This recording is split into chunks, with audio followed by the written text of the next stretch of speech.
नमस्कार। आपका अखबार के YouTube चैनल पर आपका स्वागत है। मैं हूं प्रदीप सिंह। हेडिंग से ही आपको लगा होगा कि ये बात क्या कहना चाहता हूं मैं, कि नरेंद्र मोदी ने शरद पवार की पूंछ में आग लगा दी है और गृह मंत्री अमित शाह अब उसमें घी डालेंगे। तो इसका मतलब क्या हुआ? देखिए, ये एक राजनीतिक लड़ाई है जो गैर राजनीति की पिच पर लड़ी जा रही है। ज़्यादा सस्पेंस न रखते हुए आपको बता दूं कि जो केंद्र में नया मंत्रालय बना है, सहकारिता मंत्रालय, मैं उसकी बात कर रहा हूं। क्यों बना है? अब आप देखिए कि सारे लोग ये कह रहे हैं कि भाई ये विभाग तो, ये विषय तो जो है वो राज्य का है, केंद्र सरकार इसमें क्यों दखल दे रही है? उसने क्यों मंत्रालय बनाया? वो क्यों कानून बनाना चाहती है? उसकी एक पृष्ठभूमि है, और पृष्ठभूमि आप लोगों में से बहुत से लोगों को पता भी होगा। लेकिन उससे पहले आपको बता दूं कि ये कोऑपरेटिव का जो पूरा माया जाल है वो कितना बड़ा और कितना सशक्त है, ये जानना बहुत ज़रूरी है। तो देश में कुल 40 करोड़ सदस्य हैं कोऑपरेटिव के, 8 लाख इकाइयां हैं, और इनकी एक अम्ब्रेला संस्था है, ऑर्गेनाइजेशन है, जिसका नाम है national cooperative union of India. इसमें बड़ी जो संस्थाएं हैं, सदस्य हैं, 295 इनके सदस्य हैं। और आप इनकी आर्थिक ताकत का अंदाज़ा सिर्फ लगाने के लिए एक उदाहरण दे रहा हूँ। इफ़को का नाम आपने सुना होगा। इफ़को जो कोऑपरेटिव है उसका turnover on GDP per capita इसके लिहाज से दुनिया की सबसे बड़ी कोऑपरेटिव है वो। इफ़को में 35 से 40 हज़ार लोग काम करते हैं, लेकिन उनका पीएफ नहीं कटता। ये कि आप कोऑपरेटिव के सदस्य हैं तो आप तो मालिक हैं, तो आपको पीएफ कटवाने की क्या ज़रूरत है? इफ़को, नाफेड, क्रिप्को जैसी बड़ी संस्थाएं, जो ये बड़ी संस्थाएं, सहकारिता संस्थाएं बनी, इनको ज़मीन सरकार ने दी, केंद्र सरकार ने दी। इनको भवन बनाने के लिए पैसा केंद्र सरकार ने दिया, और उसके बाद उन्होंने केंद्र सरकार को बाहर कर दिया इससे। मतलब कई चीज़ें हैं। आप देखिए, केरल की सबसे बड़ी जो कंस्ट्रक्शन कंपनी है वो एक कोऑपरेटिव चलाती है। देश की सबसे बड़ी डेयरी की कोऑपरेटिव है अमूल। सब लोग जानते हैं, दूध पीते होंगे, कोई ना कोई प्रोडक्ट आप अमूल का इस्तेमाल करते होंगे। लेकिन इनका नेक्सस किस तरह का है? नेक्सस ये है कि अपनों अंधा बांटे रेवड़ी अपने अपने दे। एक छोटा सा समूह है, उसी में बदलता रहता है। वो मैनेजिंग डायरेक्टर हो गए, वो चेयरमैन हो गए, तो आज इसके हैं तो कल उसके हो गए। ये जो क्लोज ग्रुप है उसकी जो जकड़न है, मायाजाल है, वो कोई तोड़ नहीं पा रहा। और ये पॉलिटिकल पैट्रनेज का बहुत बड़ा सेंटर है, बहुत बड़ा केंद्र है। आर्थिक तो है ही, तो अब इसके अलावा इसमें कोऑपरेटिव बैंक्स की भी भूमिका है। जो आंकड़े हैं मार्च 2019 तक के कोऑपरेटिव बैंक के, उसमें शहरी जो कोऑपरेटिव बैंक है वो 1544 है, और मार्च 2018 तक के आंकड़े हैं ग्रामीण कोऑपरेटिव बैंक के, जिनकी संख्या 9624 है। इनमें पता है आपको कुल पैसा कितना जमा है? 4.84 लाख करोड़ रुपया जो है इनमें जमा है। और इनकी कुल जो संपत्ति है उसका 67% से ज़्यादा ग्रामीण बैंकों के पास है, बाकी शहरी ग्रामीण बैंकों के पास है। और इसके अलावा एक जानकारी आपको और दे दें कि कमर्शियल सेल्स, मार्केटिंग और प्रोडक्शन में 2015 तक 9392 कोऑपरेटिव संस्थाएं थीं, और फाइनेंशियल सर्विसेज में तो इससे भी ज़्यादा 48,649 संस्थाएं। तो इससे इनकी विराटता का आपको अंदाज़ा लग जाएगा। अब आप कहेंगे ये कोऑपरेटिव संस्थाएं हैं, अच्छा काम कर रही हैं, सहकारिता का अगर विकास हो रहा है तो बड़ी अच्छी बात है, इसमें कोई दो राय नहीं है। लेकिन समस्या ये है कि इन पर जो कुछ लोगों ने कब्जा कर रखा है, समस्या वो है। ये बात नरेंद्र मोदी को समझ में आती थी, ये अमित शाह को भी ये बात समझ में आती है। गुजरात में उन्होंने देखा है, महाराष्ट्र की बात कीजिए, उत्तर प्रदेश की बात कीजिए, बिहार की बात कीजिए, केरल की बात कीजिए, कर्नाटक की बात कीजिए, तमाम राज्यों में इन कोऑपरेटिव्स पर जिनका कब्जा है दरअसल उस प्रदेश की राजनीति पर भी उनका सबसे ज़्यादा, या कहें कि बहुत बड़ा प्रभाव है। कांग्रेस चूँकि शुरू से सत्ता में थी तो सबसे ज़्यादा प्रभाव कांग्रेस का था। उत्तर प्रदेश में मुलायम सिंह यादव सत्ता में आए तो उनको ये बात समझ में आ गई। उन्होंने जो बाहर किया कांग्रेस को इन कोऑपरेटिव से, तब से कांग्रेस लौटकर उत्तर प्रदेश में नहीं आ पाई। तो मुलायम सिंह के यहाँ जो है शिवपाल यादव ये सारा काम देखते थे। इसी तरह महाराष्ट्र में शरद पवार का जो है एक छत्र राज्य कोऑपरेटिव पार्टी टूट गई, एनसीपी बन गई, तब भी उनका वो कब्जा बना रहा, कांग्रेस के भी कुछ लोगों का बना रहा। देवेंद्र फडणवीस ने 5 साल में इसको तोड़ने की कोशिश की, वो काफ़ी हद तक कामयाब भी हो रहे थे, लेकिन सरकार लौट कर नहीं आई तो स्थिति फिर जो है पुरानी स्थिति में चली गई।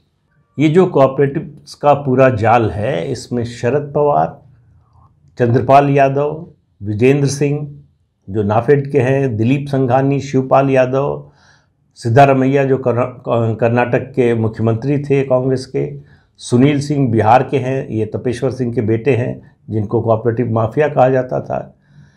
इस तरह के 15, 20, 25 लोग हैं जो मिलकर इन सारी कोऑपरेटिव्स पर इनका कब्जा है, वो चाहे सहकारी बैंक हो या सहकारी दूसरी संस्थाएं हों। इन्हीं में घूमता रहता है पूरा तंत्र। शरद पवार खुद इसमें पद नहीं लेते, लेकिन वो तय करते हैं कि इसको मिलेगा। अब ये किस तरह से काम करता है, आप हाल में ही आपने पढ़ा होगा अजीत पवार का एक मामला जिसकी जांच हो रही है। उस कोऑपरेटिव बैंक ने 750 करोड़ रुपए का कर्जा दिया। किस आधार पर दिया? उनकी साख पर। शरद पवार के परिवार के हैं, उनके भतीजे हैं, और उससे उन्होंने शुगर मिल एक खरीद ली औने पौने दाम में। उसकी सबकी जांच चल रही है। इस तरह के तमाम किस्से हैं। ये तो एक छोटा सा उदाहरण है।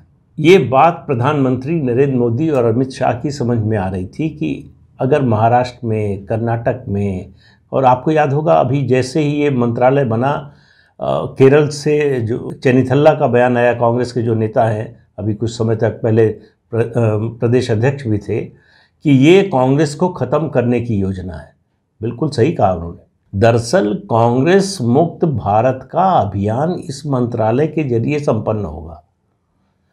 ये जो शुरू किया है, ये बात मैं क्यों कह रहा हूँ, ये बात समझने के बाद पहला काम किया नरेंद्र मोदी सरकार ने कि 2020 में बैंकिंग रेगुलेशन अमेंडमेंट एक्ट ले आए, और जितने कोऑपरेटिव बैंक हैं वो चाहे शहरी हों या ग्रामीण, उनकी निगरानी राज्य सरकार से लेकर आरबीआई को दे दी, रिजर्व बैंक ऑफ इंडिया को।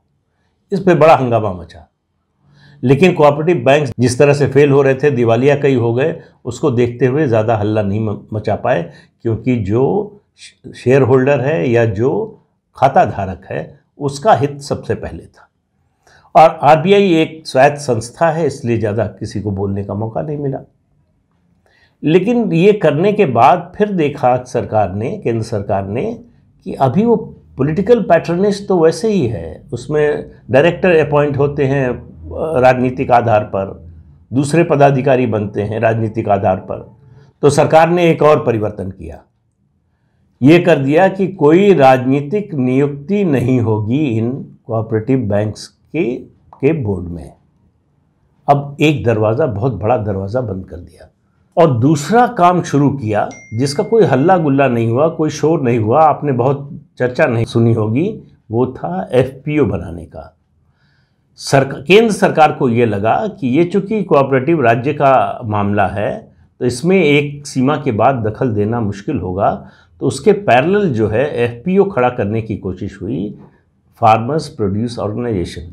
इनको नाबार्ड और दूसरी वित्तीय संस्थाओं के जरिए जो है कर्ज दिया जाए, पैसा इनमें इन्वेस्ट किया जाए, किसान मिलकर एक ऑर्गेनाइजेशन बनाएं और उसके हिसाब से उसको चलाएं, अपनी फसल का चाहे कॉन्ट्रैक्ट करें या दूसरे एग्री प्रोडक्ट्स के प्रोडक्शन में जाएं, मतलब जो कुछ करना चाहें, किसान को कर्ज की समस्या ना हो, पैसे की समस्या ना हो और संसाधन की समस्या ना हो।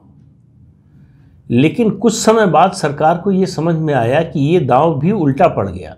हुआ ये कि ये जो कोऑपरेटिव्स के लोग थे ये सिस्टम को जानते हैं, ये सब कुछ जानते थे, इन्होंने ही अपने में से लोगों को लेकर जो है वो एफपीओ बना लिए।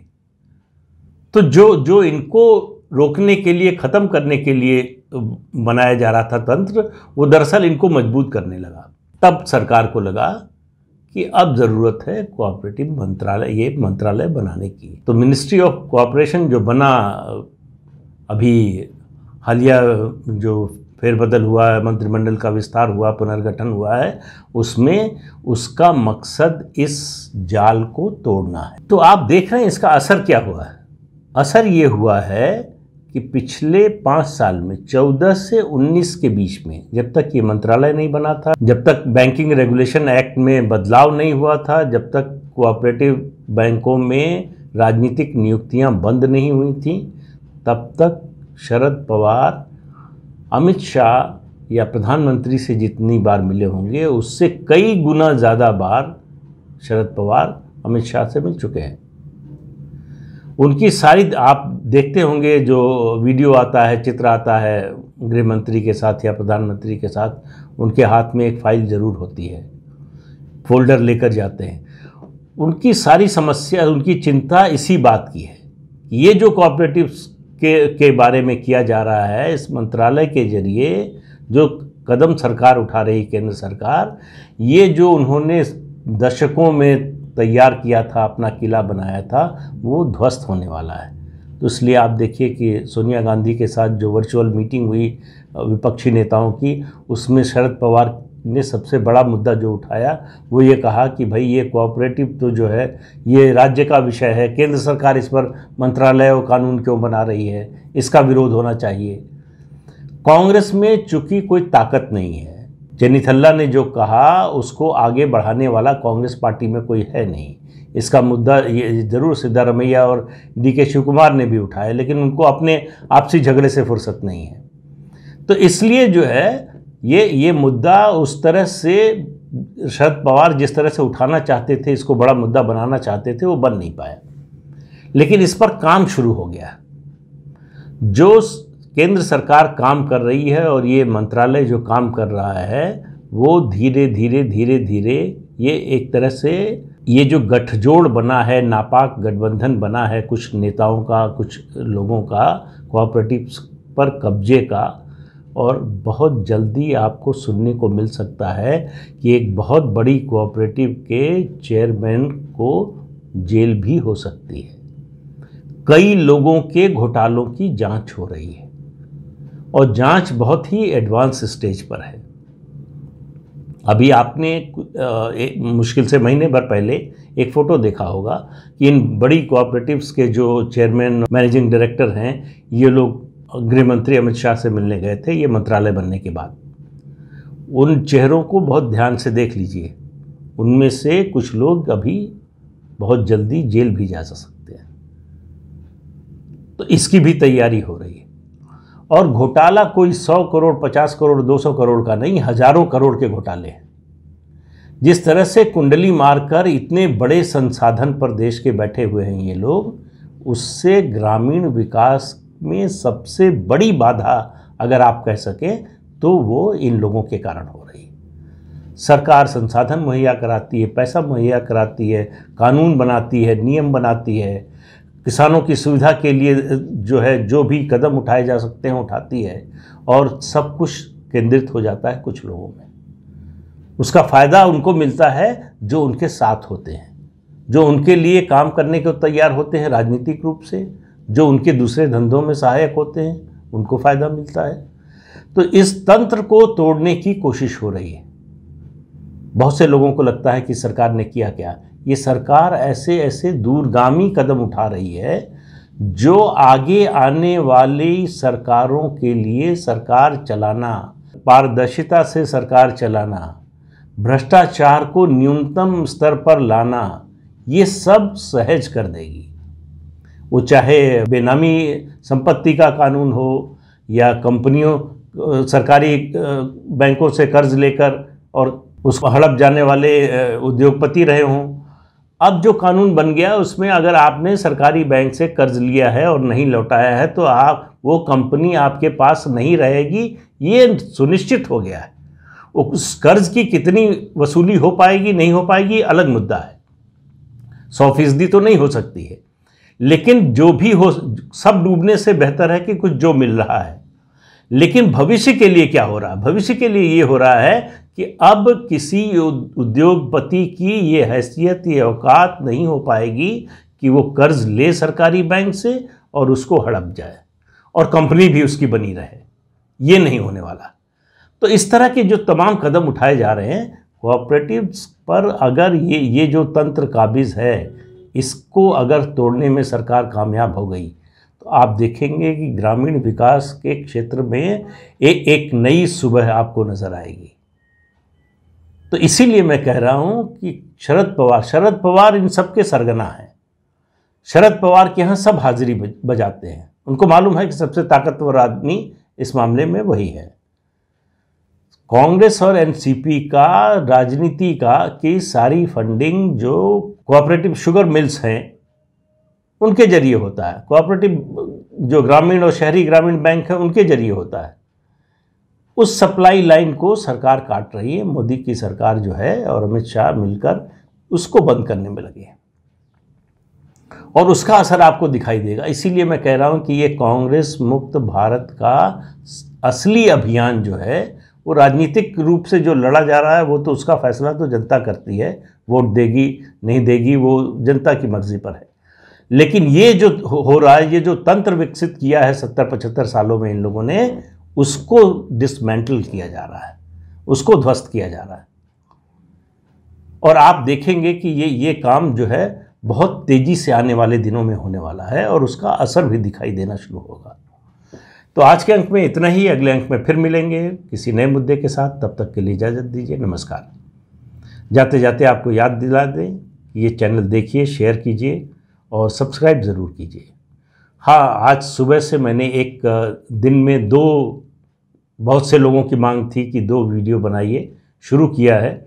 लेकिन रेगुलर बेसिस पर दिन में 2 हर रोज़ हो पाएगा ये अभी आपको जो है विश्वास नहीं दिला सकता। लेकिन कोशिश करूँगा कि ज़्यादा से ज़्यादा दिनों में, हफ्ते के 7 दिन हैं तो कम से कम 4-5 दिन तो ज़रूर से 2 वीडियो दिन में बने। आज सुबह का वीडियो सोमवार का तो अखिलेश यादव पर था। इस तरह से अब आने वाले दिनों में मैं कोशिश करूंगा कि 2 वीडियो जो है रोज़ बनाऊं।